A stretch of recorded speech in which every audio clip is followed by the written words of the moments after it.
Chapter 38. On Saturday morning Elizabeth and Mr. Collins met for breakfast a few minutes before the others appeared, and he took the opportunity of paying the parting civilities which he deemed indispensably necessary. "I know not, Miss Elizabeth," said he, "whether Mrs. Collins has yet expressed her sense of your kindness in coming to us, but I am very certain you will not leave the house without receiving her thanks for it. The favour of your company has been much felt, I assure you. We know how little there is to tempt anyone to our humble abode. Our plain manner of living, our small rooms and few domestics, and the little we see of the world, must make Hunsford extremely dull to a young lady like yourself. But I hope you will believe us grateful for the condescension, and that we have done everything in our power to prevent your spending your time unpleasantly." Elizabeth was eager with her thanks and assurances of happiness. She had spent 6 weeks with great enjoyment, and the pleasure of being with Charlotte, and the kind attentions she had received, must make her feel the obliged. Mr. Collins was gratified, and with a more smiling solemnity replied, "It gives me great pleasure to hear that you have passed your time not disagreeably. We have certainly done our best, and most fortunately having it in our power to introduce you to very superior society, and from our connection with Rosings, the frequent means of varying the humble home scene, I think we may flatter ourselves that your Hunsford visit cannot have been entirely irksome. Our situation with regard to Lady Catherine's family is indeed the sort of extraordinary advantage and blessing which few can boast. You see on what a footing we are. You see how continually we are engaged there.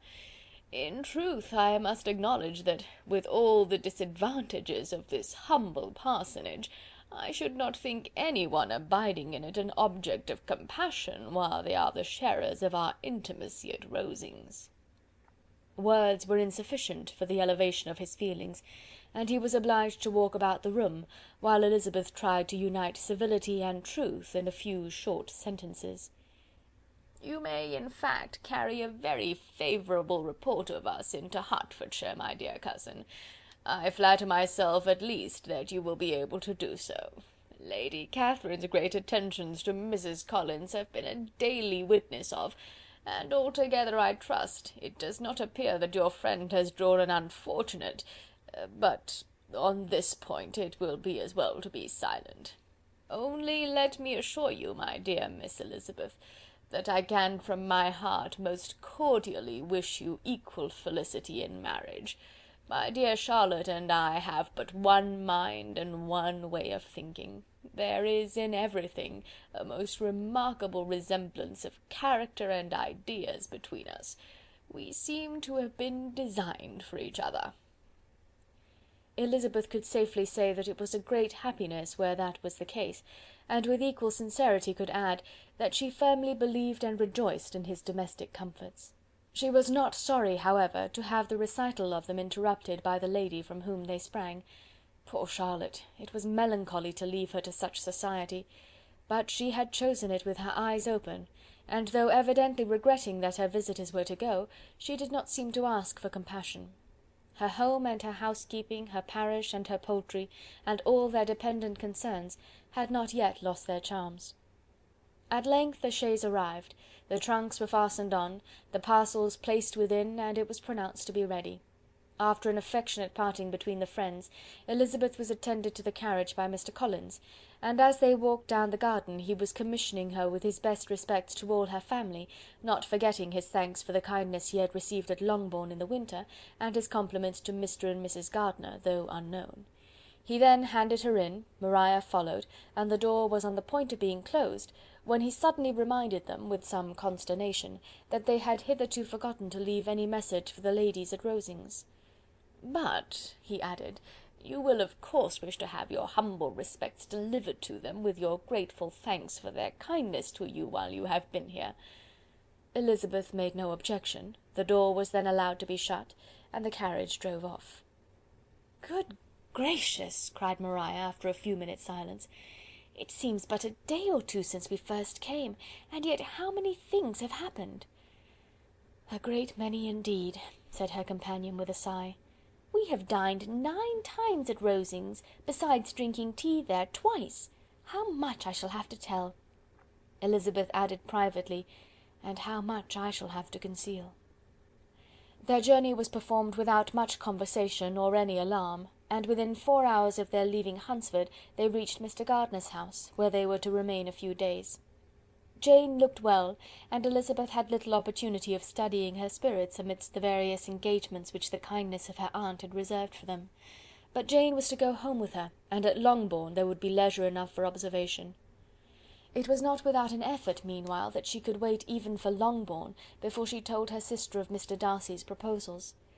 To know that she had the power of revealing what would so exceedingly astonish Jane, and must at the same time so highly gratify whatever of her own vanity she had not yet been able to reason away, was such a temptation to openness as nothing could have conquered but the state of indecision in which she remained as to the extent of what she should communicate, and her fear, if she once entered on the subject, of being hurried into repeating something of Bingley which might only grieve her sister further.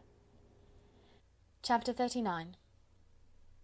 It was the second week in May in which the 3 young ladies set out together from Gracechurch Street for the town of in Hertfordshire, and as they drew near the appointed inn where Mr. Bennet's carriage was to meet them, they quickly perceived, in token of the coachman's punctuality, both Kitty and Lydia looking out of a dining-room upstairs. These 2 girls had been above an hour in the place, happily employed in visiting an opposite milliner, watching the sentinel on guard, and dressing a salad and cucumber. After welcoming their sisters, they triumphantly displayed a table set out with such cold meat as an inn larder usually affords, exclaiming, "Is not this nice? Is not this an agreeable surprise?" "And we mean to treat you all," added Lydia, "but you must lend us the money, for we have just spent ours at the shop out there." Then, showing her purchases, "Look here, I have bought this bonnet. I do not think it is very pretty, but I thought I might as well buy it as not. I shall pull it to pieces as soon as I get home, and see if I can make it up any better." And when her sisters abused it as ugly, she added, with perfect unconcern, "Oh, but there were 2 or 3 much uglier in the shop, and when I have bought some prettier coloured satin to trim it with fresh, I think it will be very tolerable.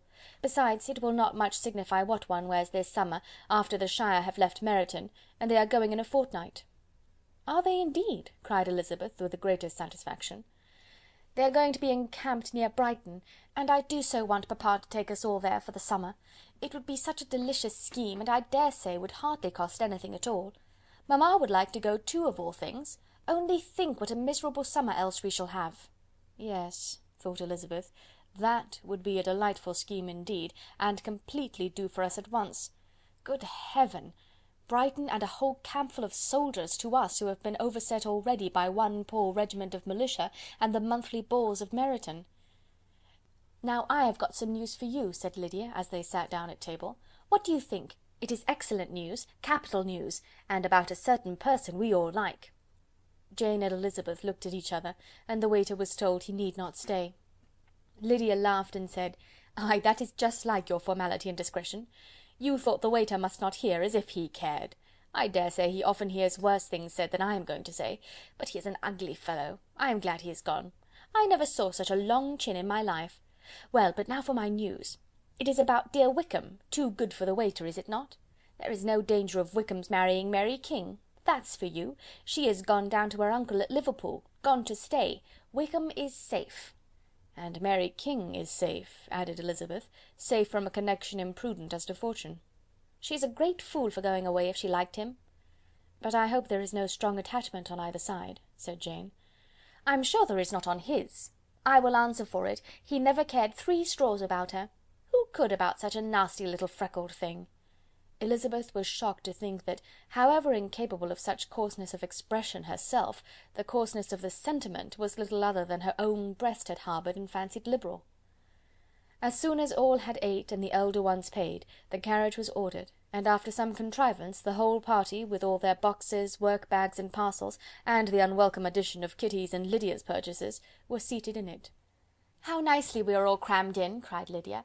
"I am glad I bought my bonnet, if it is only for the fun of having another bandbox. Well, now let us be quite comfortable and snug, and talk and laugh all the way home. And in the first place, let us hear what has happened to you all since you went away. Have you seen any pleasant men? Have you had any flirting? I was in great hopes that one of you would have got a husband before you came back. Jane will be quite an old maid soon, I declare. She is almost 23. Lord, how ashamed I should be of not being married before 23. My Aunt Phillips wants you so to get husbands, you can't think. She says Lizzie had better have taken Mr. Collins, but I do not think there would have been any fun in it. Lord, how I should like to be married before any of you, and then I would chaperone you about to all the balls. Dear me, we had such a good piece of fun the other day at Colonel Forster's. Kitty and me were to spend the day there, and Mrs. Forster promised to have a little dance in the evening. By the by, Mrs. Forster and me are such friends, and so she asked the two Harringtons to come, but Harriet was ill, and so Pen was forced to come by herself. And then, what do you think we did? We dressed up Chamberlain in women's clothes, on purpose to pass for a lady. Only think what fun! Not a soul knew of it but Colonel and Mrs. Forster and Kitty and me, except my aunt, for we were forced to borrow one of her gowns, and you cannot imagine how well he looked. When Denny and Wickham and Pratt and 2 or 3 more of the men came in, they did not know him in the least. Lord, how I laughed, and so did Mrs. Forster. I thought I should have died, and that made the men suspect something, and they soon found out what was the matter. With such kinds of histories of their parties and good jokes did Lydia, assisted by Kitty's hints and additions, endeavour to amuse her companions all the way to Longbourn. Elizabeth listened as little as she could, but there was no escaping the frequent mention of Wickham's name. Their reception at home was most kind. Mrs. Bennet rejoiced to see Jane in undiminished beauty, and more than once during dinner did Mr. Bennet say voluntarily to Elizabeth, "I am glad you are come back, Lizzie." Their party in the dining-room was large, for almost all the Lucases came to meet Maria and hear the news, and various were the subjects that occupied them. Lady Lucas was inquiring of Maria after the welfare and poultry of her eldest daughter. Mrs. Bennet was doubly engaged, on one hand collecting an account of the present fashions from Jane, who sat some way below her, and on the other retailing them to all the younger Lucases, and Lydia, in a voice rather louder than any other person's, was enumerating the various pleasures of the morning to anybody who would hear her. "Oh, Mary," said she, "I wish you had gone with us, for we had such fun. As we went along, Kitty and I drew up the blinds and pretended there was nobody in the coach, and I should have gone so all the way if Kitty had not been sick, and when we got to the George I do think we behaved very handsomely, for we treated the other 3 with the nicest cold luncheon in the world, and if you had gone we would have treated you too. And then when we came away it was such fun. I thought we should never have got into the coach, I was ready to die of laughter, and then we were so merry all the way home, we talked and laughed so loud that anybody might have heard us 10 miles off." To this Mary gravely replied, "Far be it from me, my dear sister, to depreciate such pleasures. They would doubtless be congenial with the generality of female minds, but I confess they would have no charms for me. I should infinitely prefer a book." But of this answer Lydia heard not a word. She seldom listened to anybody for more than half a minute, and never attended to Mary at all. In the afternoon Lydia was urgent with the rest of the girls to walk to Meryton, and to see how everybody went on, but Elizabeth steadily opposed the scheme. It should not be said that the Miss Bennets could not be at home half a day before they were in pursuit of the officers. There was another reason, too, for her opposition. She dreaded seeing Mr. Wickham again, and was resolved to avoid it as long as possible. The comfort to her of the regiment's approaching removal was indeed beyond expression. In a fortnight they were to go, and once gone, she hoped there could be nothing more to plague her on his account. She had not been many hours at home before she found that the Brighton scheme, of which Lydia had given them a hint at the inn, was under frequent discussion between her parents. Elizabeth saw directly that her father had not the smallest intention of yielding, but his answers were at the same time so vague and equivocal that her mother, though often disheartened, had never yet despaired of succeeding at last. Chapter 40. Elizabeth's impatience to acquaint Jane with what had happened could no longer be overcome, and at length, resolving to suppress every particular in which her sister was concerned, and preparing her to be surprised, she related to her the next morning the chief of the scene between Mr. Darcy and herself. Miss Bennet's astonishment was soon lessened by the strong sisterly partiality which made any admiration of Elizabeth appear perfectly natural, and all surprise was shortly lost in other feelings. She was sorry that Mr. Darcy should have delivered his sentiments in a manner so little suited to recommend them, but still more was she grieved for the unhappiness which her sister's refusal must have given him. "His being so sure of succeeding was wrong," said she, "and certainly ought not to have appeared, but consider how much it must increase his disappointment." "Indeed," replied Elizabeth, "I am heartily sorry for him, but he has other feelings, which will probably soon drive away his regard for me. You do not blame me, however, for refusing him?" "Blame you? "Oh, no! But you blame me for having spoken so warmly of Wickham?" "No, I do not know that you were wrong in saying what you did." "But you will know it when I tell you what happened the very next day." She then spoke of the letter, repeating the whole of its contents as far as they concerned George Wickham. What a stroke was this for poor Jane, who would willingly have gone through the world without believing that so much wickedness existed in the whole race of mankind as were here collected in one individual. Nor was Darcy's vindication, though grateful to her feelings, capable of consoling her for such discovery. Most earnestly did she labour to prove the probability of error, and seek to clear the one without involving the other. "This will not do," said Elizabeth. "You will never be able to make both of them good for anything. Take your choice, but you must be satisfied with only one. There is but such a quantity of merit between them, just enough to make one good sort of man, and of late it has been shifting about pretty much. For my part, I am inclined to believe it all Darcy's, but you shall do as you choose." It was some time, however, before a smile could be extorted from Jane. "I do not know when I have been more shocked," said she. "Wickham so very bad? It is almost past belief. And poor Mr. Darcy! Dear Lizzy, only consider what he must have suffered. Such a disappointment! And with the knowledge of your ill opinion too, and having to relate such a thing of his sister! It is really too distressing. I am sure you must feel it so." "Oh, no, my regret and compassion are all done away by seeing you so full of both.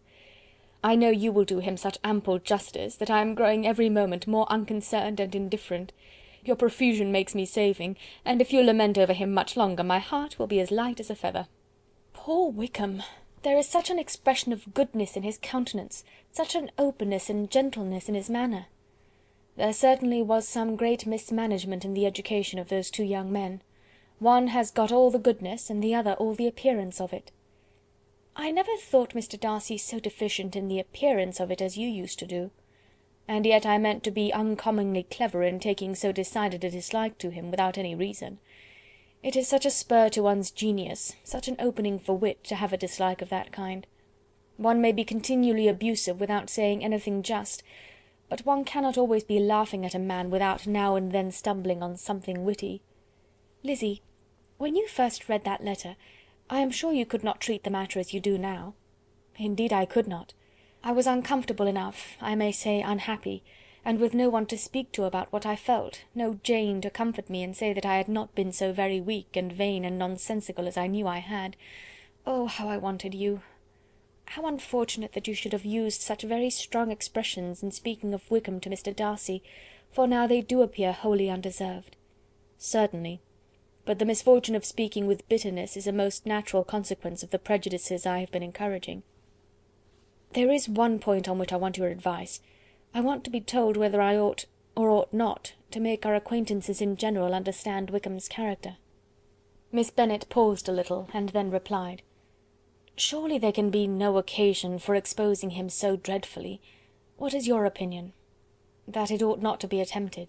Mr. Darcy has not authorized me to make his communication public. On the contrary, every particular relative to his sister was meant to be kept as much as possible to myself, and if I endeavour to undeceive people as to the rest of his conduct, who will believe me? The general prejudice against Mr. Darcy is so violent, that it would be the death of half the good people in Meryton to attempt to place him in an amiable light. I am not equal to it. Wickham will soon be gone, and therefore it will not signify to any one here what he really is. Some time hence it will all be found out, and then we may laugh at their stupidity in not knowing it before. At present I will say nothing about it." "You are quite right. To have his errors made public might ruin him for ever. He is now, perhaps, sorry for what he has done, and anxious to re-establish a character. We must not make him desperate." The tumult of Elizabeth's mind was allayed by this conversation. She had got rid of two of the secrets which had weighed on her for a fortnight, and was certain of a willing listener in Jane, whenever she might wish to talk again of either. But there was still something lurking behind, of which prudence forbade the disclosure. She dared not relate the other half of Mr. Darcy's letter, nor explain to her sister how sincerely she had been valued by her friend. Here was knowledge in which no one could partake, and she was sensible that nothing less than a perfect understanding between the parties could justify her in throwing off this last encumbrance of mystery. "And then," said she, "if that very improbable event should ever take place, I shall merely be able to tell what Bingley may tell in a much more agreeable manner himself. The liberty of communication cannot be mine till it has lost all its value." She was now, on being settled at home, at leisure to observe the real state of her sister's spirits. Jane was not happy. She still cherished a very tender affection for Bingley. Having never even fancied herself in love before, her regard had all the warmth of first attachment, and from her age and disposition, greater steadiness than most first attachments often boast, and so fervently did she value his remembrance, and prefer him to every other man, that all her good sense, and all her attention to the feelings of her friends, were requisite to check the indulgence of those regrets which must have been injurious to her own health and their tranquillity. "Well, Lizzy," said Mrs. Bennet one day, "what is your opinion now of this sad business of Jane's? For my part, I am determined never to speak of it again to anybody. I told my sister Philip so the other day. But I cannot find out that Jane saw anything of him in London. Well, he is a very undeserving young man, and I do not suppose there's the least chance in the world of her ever getting him now. There is no talk of his coming to Netherfield again in the summer, and I have inquired of everybody, too, who is likely to know." "I do not believe he will ever live at Netherfield any more." "Oh, well, it is just as he chooses. Nobody wants him to come, though I shall always say he used my daughter extremely ill, and if I was her, I would not have put up with it. Well, my comfort is, I am sure Jane will die of a broken heart, and then he will be sorry for what he has done." But as Elizabeth should not receive comfort from any such expectation, she made no answer. "Well, Lizzy," continued her mother soon afterwards, "and so the Collinses live very comfortable, do they? Well, well, I only hope it will last. And what sort of table do they keep? Charlotte is an excellent manager, I dare say. If she is half as sharp as her mother, she is saving enough. There is nothing extravagant in their housekeeping, I dare say." "No, nothing at all." "A great deal of good management, depend upon it. Yes, yes, they will take care not to outrun their income. They will never be distressed for money. Well, much good may it do them. And so, I suppose, they often talk of having Longbourn when your father is dead. They look upon it as quite their own, I dare say, whenever that happens." "It was a subject which they could not mention before me." "No, it would have been strange if they had. But I make no doubt they often talk of it between themselves. Well, if they can be easy with an estate that is not lawfully their own, so much the better. I should be ashamed of having one that was only entailed on me." Chapter 41. The first week of their return was soon gone. The second began. It was the last of the regiment's stay at Meryton, and all the young ladies in the neighbourhood were drooping apace. The dejection was almost universal. The elder Miss Bennets alone were still able to eat, drink, and sleep, and pursue the usual course of their employments. Very frequently they were reproached for this insensibility by Kitty and Lydia, whose own misery was extreme, and who could not comprehend such hard-heartedness in any of the family. "Good heaven! what is to become of us? What are we to do?" they would often exclaim in the bitterness of woe. "How can you be smiling so, Lizzy?" Their affectionate mother shared all of their grief. She remembered what she had herself endured on a similar occasion 25 years ago. "I am sure," said she, "I cried for 2 days together when Colonel Miller's regiment went away. I thought I should have broken my heart." "I am sure I shall break mine," said Lydia. "If one could but go to Brighton," observed Mrs. Bennet.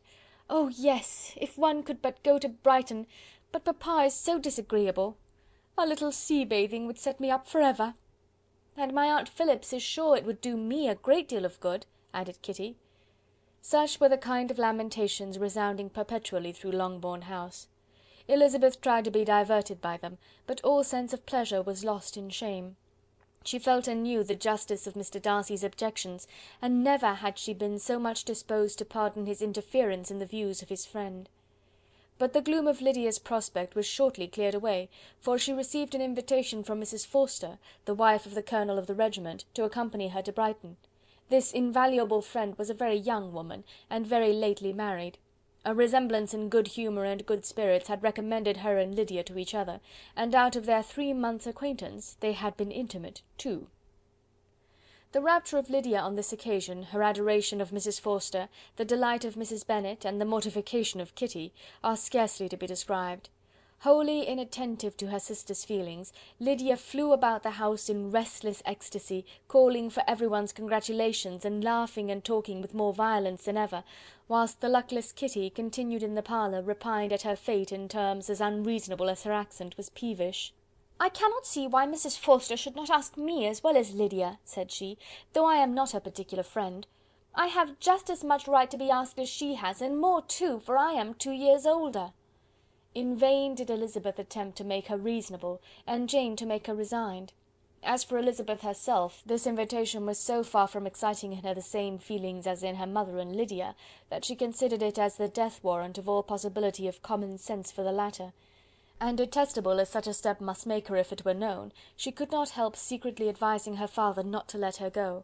She represented to him all the improprieties of Lydia's general behaviour, the little advantage she could derive from the friendship of such a woman as Mrs. Forster, and the probability of her being yet more imprudent with such a companion at Brighton, where the temptations must be greater than at home.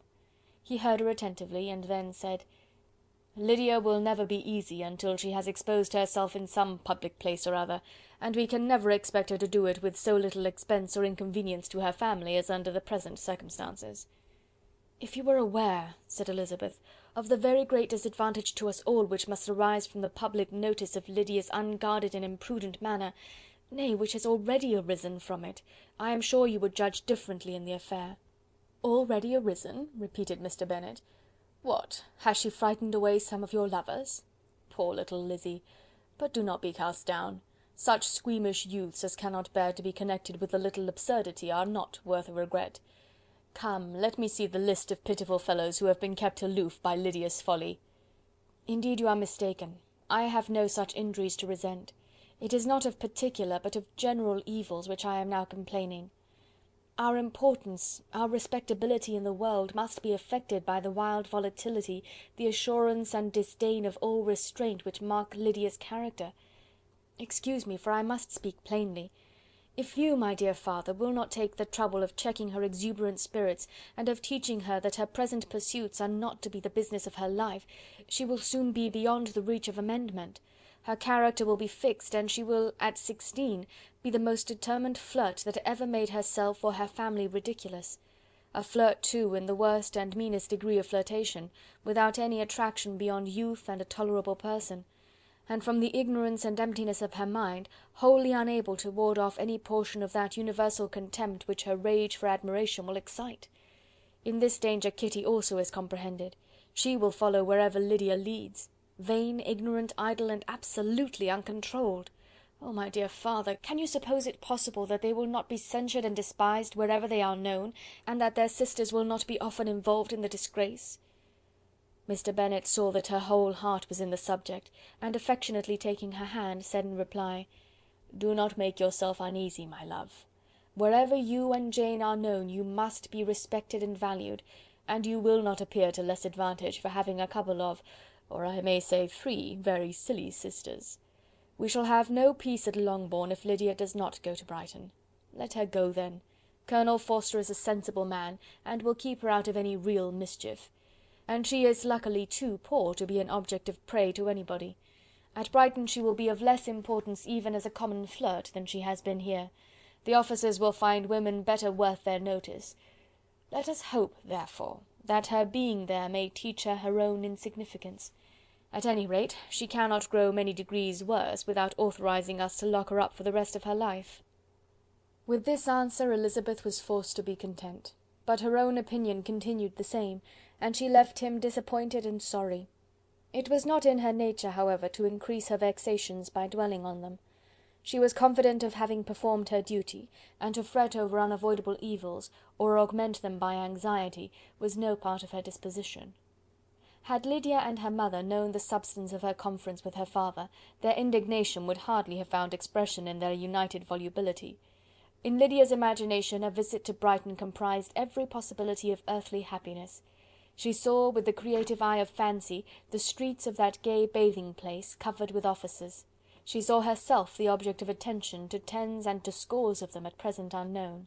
She saw all the glories of the camp, its tents stretched forth in beauteous uniformity of lines, crowded with the young and the gay, and dazzling with scarlet. and to complete the view, she saw herself seated beneath a tent, tenderly flirting with at least 6 officers at once. Had she known her sister sought to tear her from such prospects and such realities as these, what would have been her sensations? They could have been understood only by her mother, who might have felt nearly the same. Lydia's going to Brighton was all that consoled her for her melancholy conviction of her husband's never intending to go there himself. But they were entirely ignorant of what had passed, and their raptures continued with little intermission to the very day of Lydia's leaving home. Elizabeth was now to see Mr. Wickham for the last time. Having been frequently in company with him since her return, agitation was pretty well over, the agitations of formal partiality entirely so. She had even learnt to detect, in the very gentleness which had at first delighted her, an affectation and a sameness to disgust and weary. In his present behaviour to herself, moreover, she had a fresh source of displeasure, for the inclination he soon testified of renewing those attentions which had marked the early part of their acquaintance could only serve, after what had since passed, to provoke her. She lost all concern for him in finding herself thus selected as the object of such idle and frivolous gallantry, and while she steadily repressed it, could not but feel the reproof contained in his believing that, however long and for whatever cause his attentions had been withdrawn, her vanity would be gratified, and her preference secured at any time by their renewal. On the very last day of the regiment's remaining at Meryton, he dined, with other of the officers, at Longbourn, and so little was Elizabeth disposed to part from him in good humour, that on his making some inquiry as to the manner in which her time had passed at Hunsford, she mentioned Colonel Fitzwilliam's and Mr. Darcy's having both spent 3 weeks at Rosings, and asked him if he was acquainted with the former. He looked surprised, displeased, alarmed, but with a moment's recollection and a returning smile replied that he had formerly seen him often, and after observing that he was a very gentlemanlike man, asked her how she liked him. Her answer was warmly in his favour. With an air of indifference he soon afterwards added, "How long did you say he was at Rosings?" "Nearly 3 weeks." "And you saw him frequently?" "Yes, almost every day." "His manners are very different from his cousin's." "Yes, very different, but I think Mr. Darcy improves upon acquaintance." "Indeed!" cried Mr. Wickham, with a look which did not escape her. "And pray, may I ask—" but checking himself, he added in a gayer tone, "is it in address that he improves? Has he deigned to add aught of civility to his ordinary style? For I dare not hope," he continued in a lower and more serious tone, "that he is improved in essentials."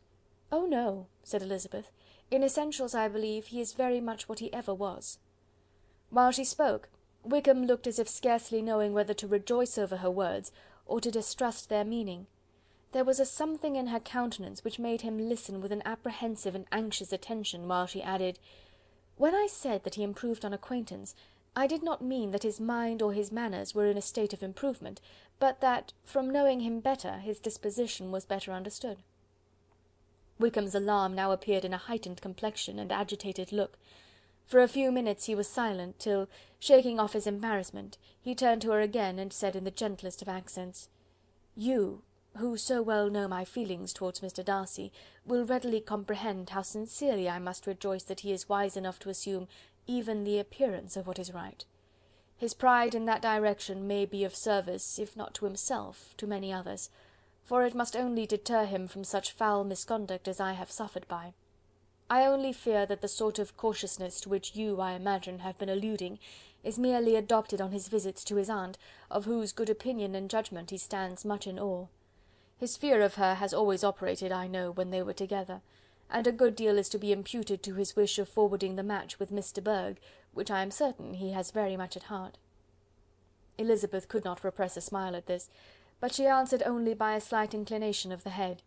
She saw that he wanted to engage her on the old subject of his grievances, and she was in no humour to indulge him. The rest of the evening passed with the appearance, on his side, of usual cheerfulness, but with no further attempt to distinguish Elizabeth, and they parted at last with mutual civility, and possibly a mutual desire of never meeting again.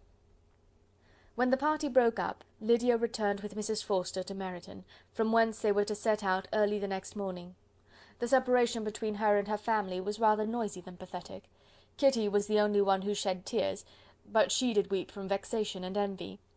Mrs. Bennet was diffuse in her good wishes for the felicity of her daughter, and impressive in her injunctions that she should not miss the opportunity of enjoying herself as much as possible, advice which there was every reason to believe would be well attended to, and in the clamorous happiness of Lydia herself in bidding farewell, the more gentle adieus of her sisters were uttered without being heard.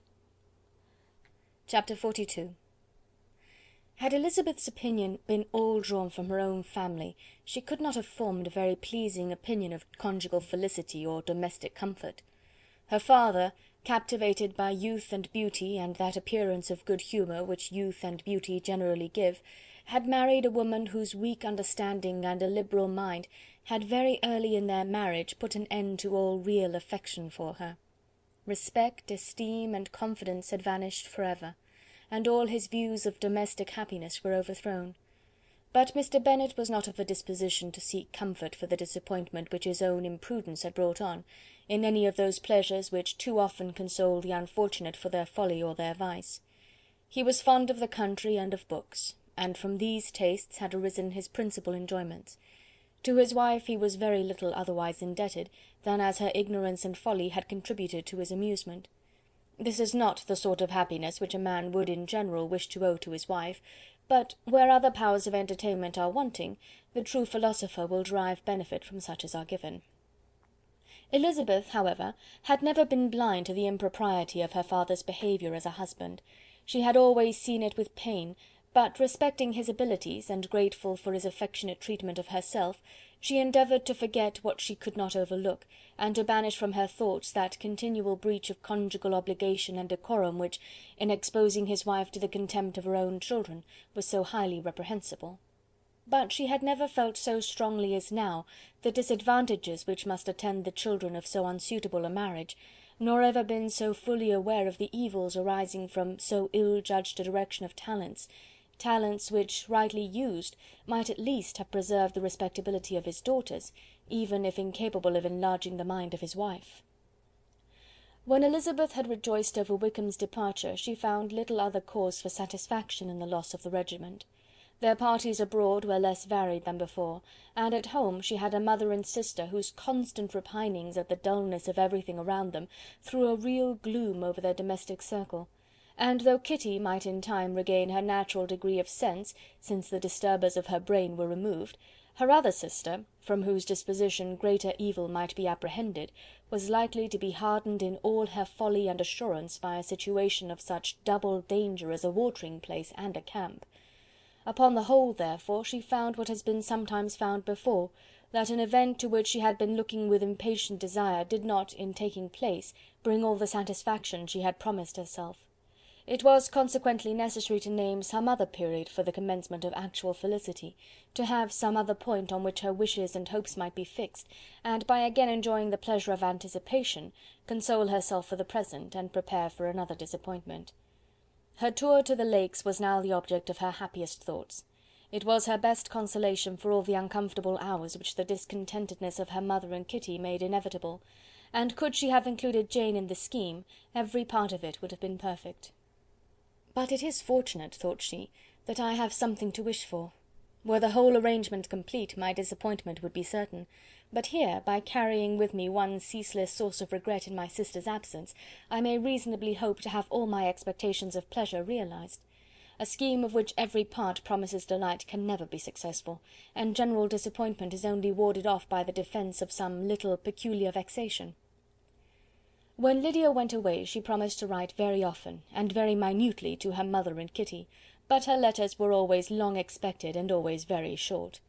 Those to her mother contained little else than that they were just returned from the library, where such and such officers had attended them, and where she had seen such beautiful ornaments as made her quite wild, that she had a new gown, or a new parasol, which she would have described more fully, but was obliged to leave off in a violent hurry, as Mrs. Forster called her, and they were going off to the camp. And from her correspondence with her sister, there was still less to be learnt, for her letters to Kitty, though rather longer, were much too full of lines under the words to be made public. After the first fortnight or 3 weeks of her absence, health, good humour, and cheerfulness began to reappear at Longbourn. Everything wore a happier aspect. The families who had been in town for the winter came back again, and summer finery and summer engagements arose. Mrs. Bennet was restored to her usual querulous serenity, and by the middle of June Kitty was so much recovered as to be able to enter Meryton without tears, an event of such happy promise as to make Elizabeth hope that, by the following Christmas, she might be so tolerably reasonable as not to mention an officer above once a day, unless, by some cruel and malicious arrangement at the War Office, another regiment should be quartered in Meryton. The time fixed for the beginning of their northern tour was now fast approaching, and a fortnight only was wanting of it, when a letter arrived from Mrs. Gardiner which at once delayed its commencement and curtailed its extent. Mr. Gardiner would be prevented by business from setting out till a fortnight later in July, and must be in London again within a month, and as that left too short a period for them to go so far and see so much as they had proposed, or at least to see it with the leisure and comfort they had built on, they were obliged to give up the Lakes, and substitute a more contracted tour, and, according to the present plan, were to go no farther northwards than Derbyshire. In that county there was enough to be seen to occupy the chief of their 3 weeks, and to Mrs. Gardiner it had a peculiarly strong attraction. The town where she had formerly passed some years of her life, and where they were now to spend a few days, was probably as great an object of her curiosity as all the celebrated beauties of Matlock, Chatsworth, Dovedale, or the Peak. Elizabeth was excessively disappointed. She had set her heart on seeing the Lakes, and still thought there might have been time enough. But it was her business to be satisfied, and certainly her temper to be happy, and all was soon right again. With the mention of Derbyshire there were many ideas connected. It was impossible for her to see the word without thinking of Pemberley and its owner. "But surely," said she, "I may enter his county without impunity, and rob it of a few petrified spars without his perceiving me." The period of expectation was now doubled. 4 weeks were to pass away before her uncle and aunt's arrival. But they did pass away, and Mr. and Mrs. Gardiner, with their 4 children, did at length appear at Longbourn. The children, 2 girls of 6 and 8 years old, and 2 younger boys, were to be left under the particular care of their cousin Jane, who was the general favourite, and whose steady sense and sweetness of temper exactly adapted her for attending to them in every way, teaching them, playing with them, and loving them. The Gardiners stayed only 1 night at Longbourn, and set off the next morning with Elizabeth in pursuit of novelty and amusement. One enjoyment was certain, that of suitableness of companions, a suitableness which comprehended health and temper to bear inconveniences, cheerfulness to enhance every pleasure, and affection and intelligence, which might supply it among themselves if there were disappointments abroad.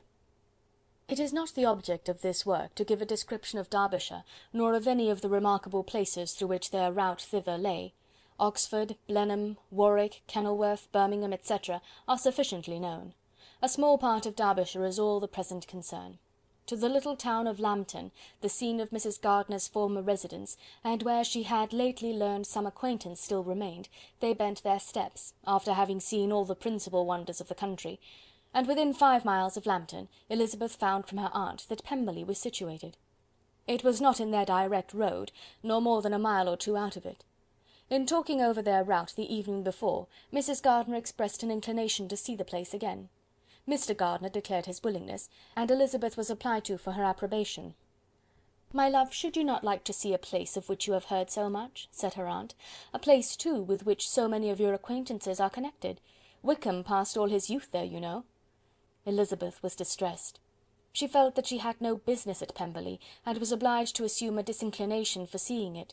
She must own that she was tired of seeing great houses. After going over so many, she really had no pleasure in fine carpets or satin curtains.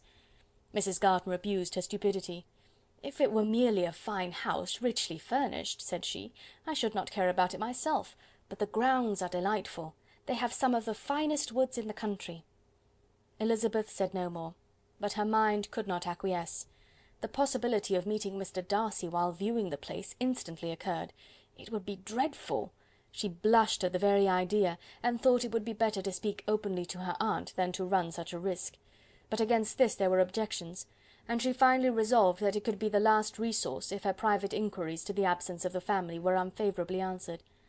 Accordingly, when she retired at night, she asked the chambermaid whether Pemberley were not a very fine place. What was the name of its proprietor? And, with no little alarm, whether the family were down for the summer. A most welcome negative followed the last question, and her alarms now being removed, she was at leisure to feel a great deal of curiosity to see the house herself, and when the subject was revived the next morning, and she was again applied to, could readily answer, and with a proper air of indifference, that she had not really any dislike to the scheme. To Pemberley, therefore, they were to go. Chapter 43. Elizabeth, as they drove along, watched for the first appearance of Pemberley Woods with some perturbation, and when at length they turned in at the lodge, her spirits were in a high flutter. The park was very large, and contained great variety of ground. They entered it in one of its lowest points, and drove for some time through a beautiful wood, stretching over a wide extent. Elizabeth's mind was too full for conversation, but she saw and admired every remarkable spot and point of view. They gradually ascended for half a mile, and then found themselves at the top of a considerable eminence, where the wood ceased, and the eye was instantly caught by Pemberley House, situated on the opposite side of a valley, into which the road with some abruptness wound.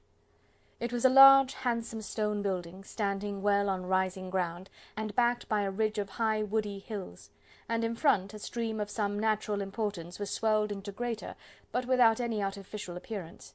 Its banks were neither formal nor falsely adorned. Elizabeth was delighted. She had never seen a place for which nature had done more, or where natural beauty had been so little counteracted by an awkward taste. They were all of them warm in their admiration, and at that moment she felt that to be mistress of Pemberley might be something. They descended the hill, crossed the bridge, and drove to the door, and while examining the nearer aspect of the house, all her apprehension of meeting its owner returned. She dreaded lest the chambermaid had been mistaken. On applying to see the place, they were admitted into the hall, and Elizabeth, as they waited for the housekeeper, had leisure to wonder at her being where she was. The housekeeper came, a respectable-looking elderly woman, much less fine and more civil than she had any notion of finding her. They followed her into the dining parlour. It was a large, well-proportioned room, handsomely fitted up. Elizabeth, after slightly surveying it, went to a window to enjoy its prospect. The hill, crowned with wood, which they had descended, receiving increased abruptness from the distance, was a beautiful object. Every disposition of the ground was good, and she looked on the whole scene, the river, the trees scattered on its banks, and the winding of the valley, as far as she could trace it, with delight. As they passed into other rooms, these objects were taking different positions, but from every window there were beauties to be seen. The rooms were lofty and handsome, and their furniture suitable to the fortune of its proprietor, but Elizabeth saw, with admiration of his taste, that it was neither gaudy nor uselessly fine, with less splendour and more real elegance than the furniture of Rosings. "And of this place," thought she, "I might have been mistress. With these rooms I might now have been familiarly acquainted. Instead of viewing them as a stranger, I might have rejoiced in them as my own, and welcomed to them as visitors my uncle and aunt. But no," recollecting herself, "that could never be. My uncle and aunt would have been lost to me. I should not have been allowed to invite them." This was a lucky recollection. It saved her from something very like regret.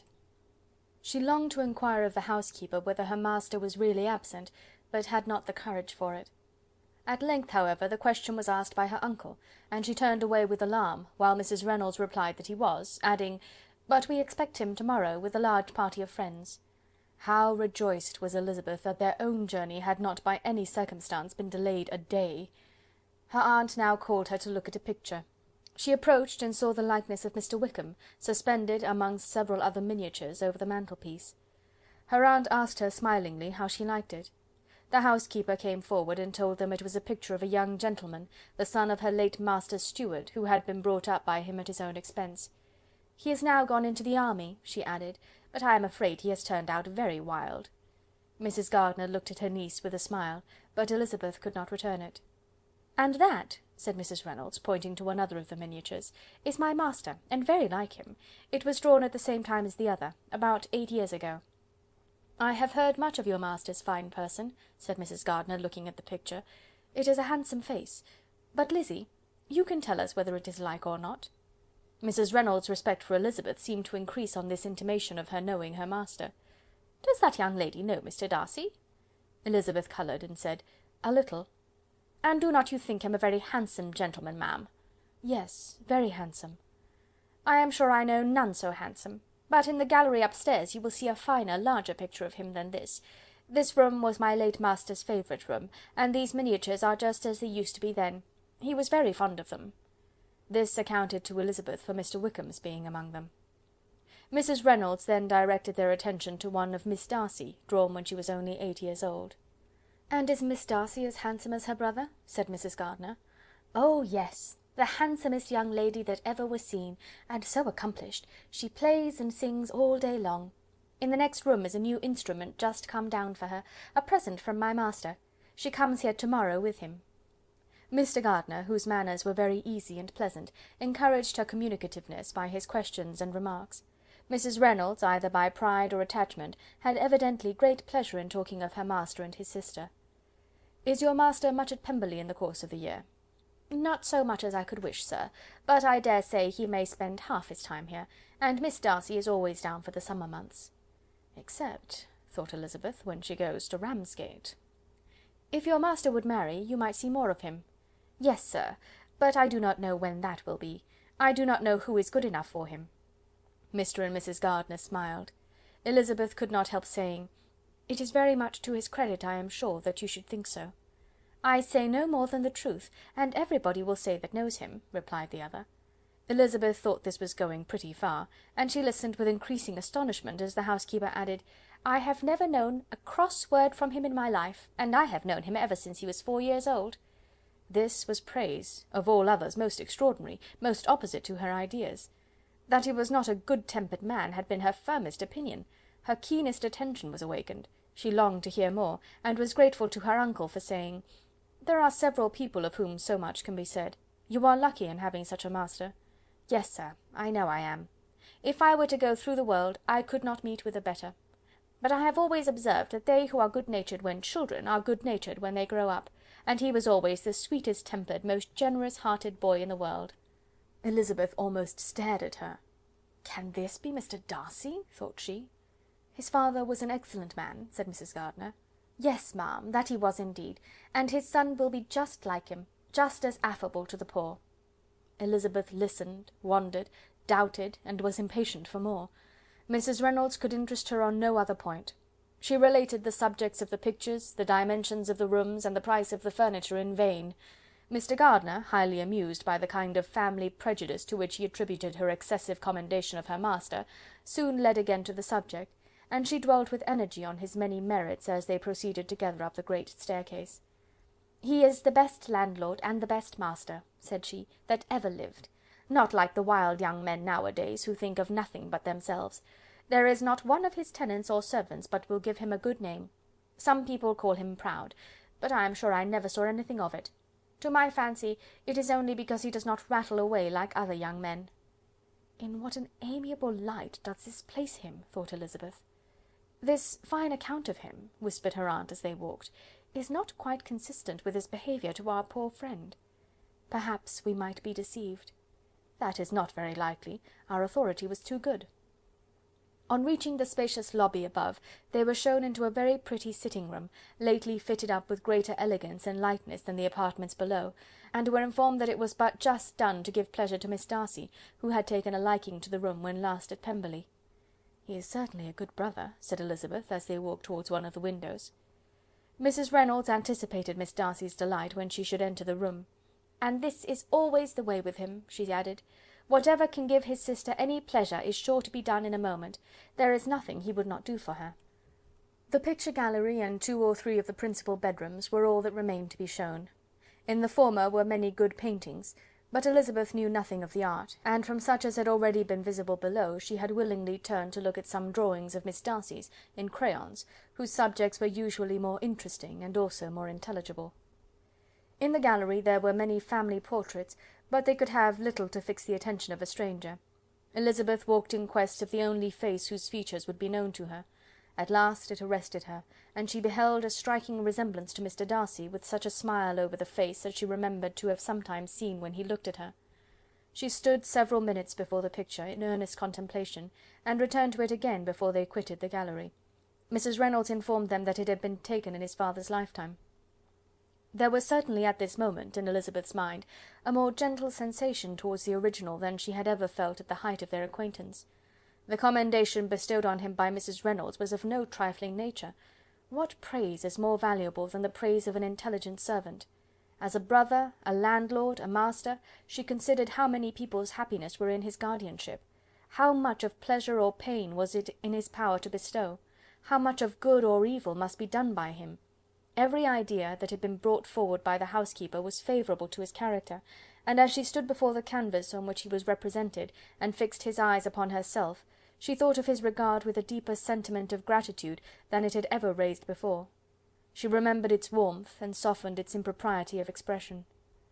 When all of the house that was open to general inspection had been seen, they returned downstairs, and taking leave of the housekeeper, were consigned over to the gardener, who met them at the hall door. As they walked across the hall towards the river, Elizabeth turned back to look again. Her uncle and aunt stopped also, and while the former was conjecturing as to the date of the building, the owner of it himself suddenly came forward from the road which led behind it to the stables. They were within 20 yards of each other, and so abrupt was his appearance that it was impossible to avoid his sight. Their eyes instantly met, and the cheeks of both were overspread with the deepest blush. He absolutely started, and for a moment seemed immovable from surprise, but shortly recovering himself, advanced towards the party and spoke to Elizabeth, if not in terms of perfect composure, at least of perfect civility. She had instinctively turned away, but stopping on his approach, received his compliments with an embarrassment impossible to be overcome. Had his first appearance, or his resemblance to the picture they had just been examining, been insufficient to assure the other two that they now saw Mr. Darcy, the gardener's expression of surprise, on beholding his master, must immediately have told it. They stood a little aloof while he was talking to their niece, who, astonished and confused, scarcely dared lift her eyes to his face, and knew not what answer she returned to his civil inquiries after her family. Amazed at the alteration of his manner since they last parted, every sentence that he uttered was increasing her embarrassment, and every idea of the impropriety of her being found there recurring to her mind, the few minutes in which they continued were some of the most uncomfortable in her life. Nor did he seem much more at ease. When he spoke, his accent had none of its usual sedateness, and he repeated his inquiries as to the time of her having left Longbourn, and of her having stayed in Derbyshire so often, and in so hurried a way, as plainly spoke the distraction of his thoughts.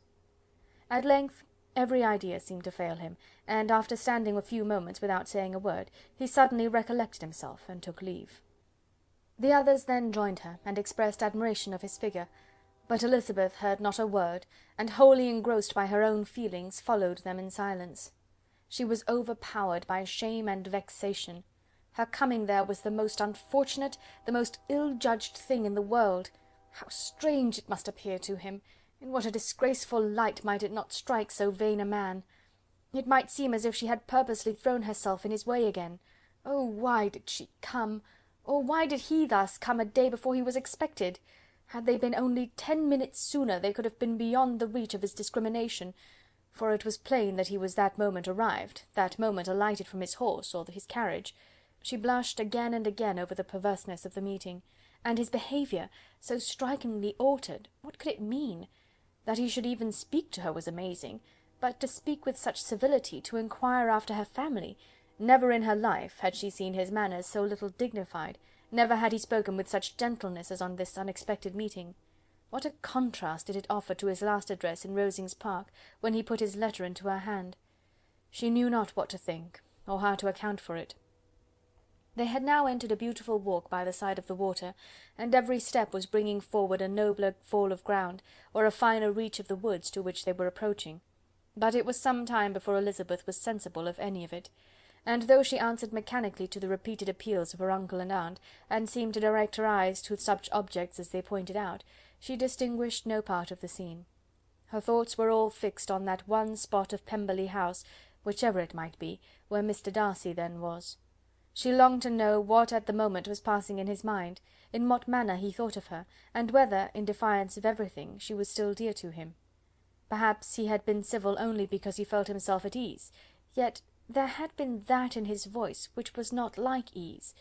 Whether he had felt more of pain or of pleasure in seeing her she could not tell, but he certainly had not seen her with composure. At length, however, the remarks of her companions on her absence of mind aroused her, and she felt the necessity of appearing more like herself. They entered the woods, and bidding adieu to the river for a while, ascended some of the higher grounds. When in spots where the opening of the trees gave the eye power to wander, were many charming views of the valley, the opposite hills with the long range of woods overspreading many, and occasionally part of the stream. Mr. Gardiner expressed a wish of going round the whole park, but feared it might be beyond a walk. With a triumphant smile they were told that it was 10 miles round. It settled the matter, and they pursued the accustomed circuit, which brought them again, after some time, in a descent among hanging woods, to the edge of the water, and one of its narrowest parts. They crossed it by a simple bridge, in character with the general air of the scene. It was a spot less adorned than any they had yet visited, and the valley, here contracted into a glen, allowed room only for the stream, and a narrow walk amidst the rough coppice wood which bordered it. Elizabeth longed to explore its windings, but when they had crossed the bridge and perceived their distance from the house, Mrs. Gardiner, who was not a great walker, could go no farther, and thought only of returning to the carriage as quickly as possible.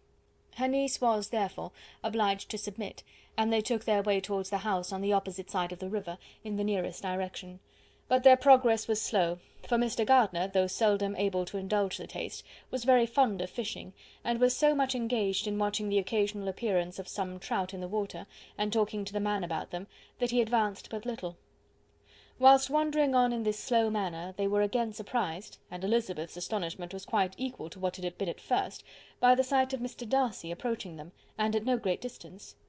The walk here being less sheltered than on the other side, allowed them to see him before they met. Elizabeth, however astonished, was at least more prepared for an interview than before, and resolved to appear and to speak with calmness, if he really intended to meet them. For a few moments, indeed, she felt that he would probably strike into some other path. The idea lasted while a turning in the walk concealed him from their view. The turning past, he was immediately before them. With a glance she saw that he had lost none of his recent civility, and to imitate his politeness she began, as they met, to admire the beauty of the place. But she had not got beyond the words delightful and charming, when some unlucky recollections obtruded, and she fancied that praise of Pemberley from her might be mischievously construed. Her colour changed, and she said no more. Mrs. Gardiner was standing a little behind, and on her pausing, he asked her if she would do him the honour of introducing him to her friends. This was a stroke of civility for which she was quite unprepared, and she could hardly suppress a smile at his being now seeking the acquaintance of some of those very people against whom his pride had revolted in his offer to herself. What will be his surprise, thought she, when he knows who they are? He takes them now for people of fashion. The introduction, however, was immediately made, and as she named their relationship to herself, she stole a sly look at him, to see how he bore it, and was not without the expectation of his decamping as fast as he could from such disgraceful companions. That he was surprised by the connection was evident. He sustained it, however, with fortitude, and so far from going away, turned his back with them, and entered into conversation with Mr. Gardiner. Elizabeth could not but be pleased, could not but triumph. It was consoling that he should know she had some relations for whom there was no need to blush.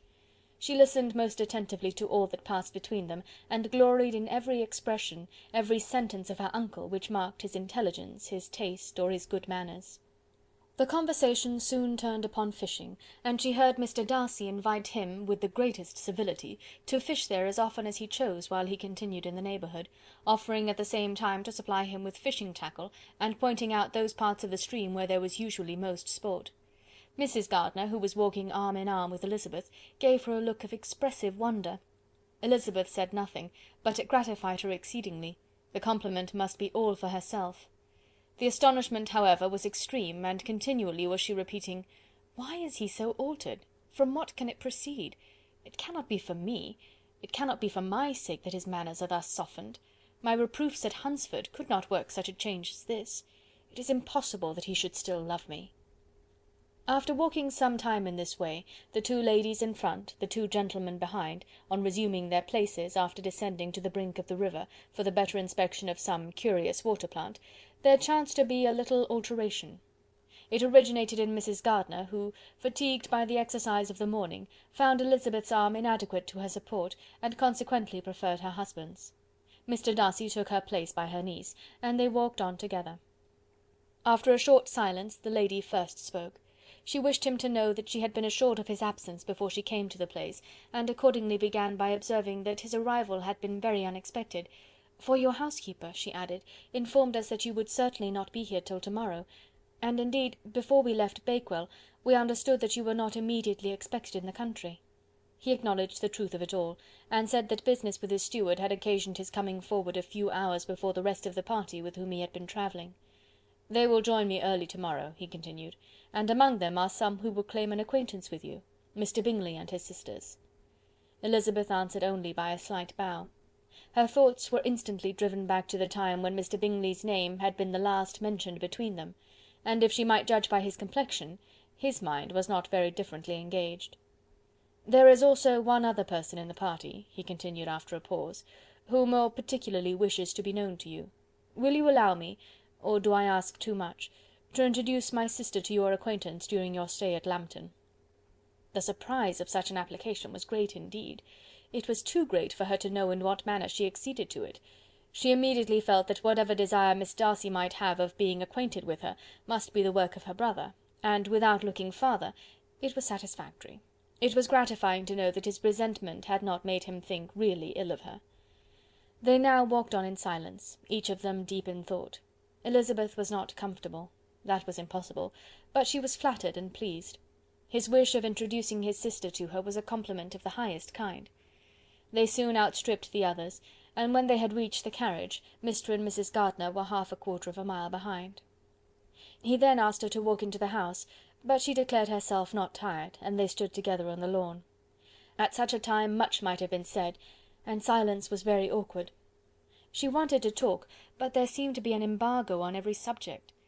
At last she recollected that she had been travelling, and they talked of Matlock and Dovedale with great perseverance. Yet time and her aunt moved slowly, and her patience and her ideas were nearly worn out before the tete-a-tete was over.